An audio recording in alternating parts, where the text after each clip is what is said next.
Herman Fuller presents The Skeleton Dance. The following is a page from a publication entitled To the Circus Born, Herman Fuller's Menagerie of Freaks. The identities of neither publisher nor author have been established, and scattered pages have been found inserted into circus-themed books in libraries across the world. The persons or persons behind this dissemination are unknown. To the Circus Born, Herman Fuller, Menagerie of Freaks. The Skeleton Dance. Now waggles the leg, now wriggles the thigh, as the troupe with strange gestures advance, and a rattle and a claddle anon rises high, as of one beating time to the dance. By Johann Wolfgang von Goethe, Der Totentanz. For as long as the preternatural performing arts have begun, men have reanimated the dead for entertainment.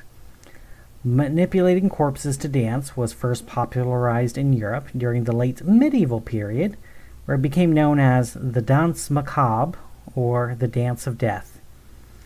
The practice gained widespread notoriety due to alleged associations with the Roman Catholic Church, rumored to have sponsored public performances to provoke fear and inspire penance. If this was indeed the intention, it failed spectacularly. The portrayal of death as a state of revelry and freedom captivated the morbid fascinations of a continent that had been ravaged by war, famine, and plague. The Danse Macabre proved so influential that much of its cultural impact on music, literature, and visual arts managed to remain intact during the historical expurgations carried out by the Secure, Containment, and Protection Foundation. The Danse Macabre is traditionally accomplished through the use of substitutory locomotion. Any form of resurrection risks the invocation of the soul, which is widely discouraged by the performance community for ethical and practical reasons. The tale of the foolhardy necromancer who resurrects his Danse Macabre only to be killed and made to join the dance itself has been retold for centuries. The earliest known performance of the Dance of Death in North America took place in New Orleans in 1738.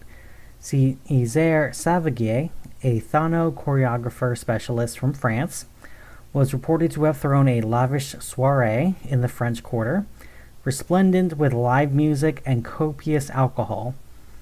Guests were instructed to arrive fully costumed with their faces concealed by masks until the chimes of midnight.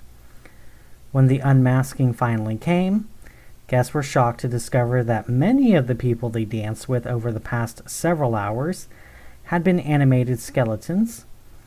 This also included the waitstaff, musicians, and, according to some apocryphal sources, Savigny himself. In the decades that followed, performers from all over the world emigrated to America, bringing their own national flavors of Danse Macabre with them.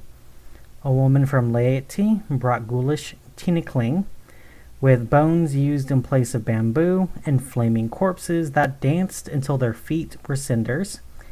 A Turkish apostate with a taste for the sacrilegious brought undead whirling dervishes that twirled in flowing skirts sewn from their own flayed skin. One enterprising impresario made a small fortune performing with a chorus line of fleshless can-can girls. By the mid-19th century, the Dance of Death had acquired a new name in the New World: the Skeleton Dance. The rich and varied history of the practice posed a unique problem to Mr. Fuller. To have a circus of the disquieting without the skeleton dance would be as unthinkable as a Thanksgiving dinner without cranberry sauce. However, with dozens of skeleton dance performers in the United States alone, singling out the best act in the world would be no easy task. During his years of international and extra-dimensional travels, Fuller encountered hundreds of Thano choreographers of every conceivable sort, but none could be found that could befit a place in the greatest show in all the worlds. Then Herman Fuller met fra Bradigan.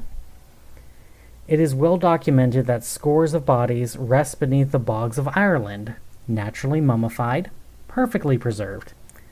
Less well documented are the self-proclaimed witches who have studied this natural process and elevated it to an art form. By preternaturally augmenting the preservative qualities of anaerobic acidic sphagm bogs, these women have devised a method of rendering a fresh corpse leathery and boneless within a fortnight. Ask any choreographer, and they will tell you that the Danse Macabre relies on the rigidity of hard tissue. Without the stability of a corpse's bone structure, it is virtually impossible to manipulate a body in a lifelike manner. This is the reason why we have a skeleton dance and not, say, the meat fandango. Seaphora Bradigan, however, was not bound by the rules of any choreographer. Through a combination of innate skill and years of discipline, she developed a one-of-a-kind necrokinetic talent. Though she had never used it for showmanship purposes, Herman Fuller knew she was the star he had been searching for. It was a skeleton dance only in the technical sense. When the lights rose, long sacks of skin and flesh slithered through the tent and beneath the crowd's feet, provoking cries of terror as the band began their fanfare. The tendrils of tissue would gracefully rise off the sawdust-covered ground, unfurling into dozens of flattened human figures, which fluttered and entwined one another, as if drifting underwater. And they danced. They swept through the air above the spectators, billowing, spinning, tumbling, and weaving through one another, constantly undulating, always mesmerizing, coming together to form strange patterns and splitting apart into individual contortions of humanity. It was an altogether otherworldly display, yet intense in its familiarity. They were people, and they moved with joy. Bradigan and her bewitching bog boys were a runaway success. In the wake of Fuller's declining mental stability, Bradigan became a runaway success in a more literal sense, and her bog boys ran away with her. It was an unparalleled loss for Fuller, and only fueled his paranoia. The circus would see other skeleton dance acts come and go over the years, but to Fuller, none could hold a candle to the woman who made the dead soar like angels. Fuller's opinions notwithstanding, many of Bradigan's successors were deeply beloved by the audience and fellow disquieters alike. One notably notable skeleton dance from the post-Fuller period involved the performer himself acting as the skeleton, and with the unusual inclusion of an animal companion in the act, Nandan Chakrabarty, the human skeleton closet, and Miles the Bone Cat combined song, dance, ventriloquy, and old-fashioned morbid whimsy in an act that entertained showgoers for almost 2 decades. Sadly, the curtain closed on the duo when Chakrabarty abruptly left the circus in the middle of a performance, claiming that Miles had experienced a medical emergency and needed to be taken to a professional veterinary clinic. This decision ultimately led to their capture by the SCP Foundation.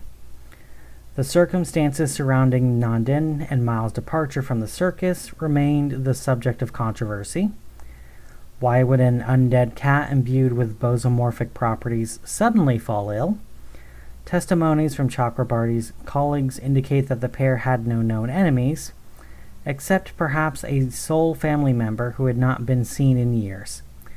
However, one thing is sure, we haven't forgotten either of you. Follow the... No other pages of this chapter have been discovered.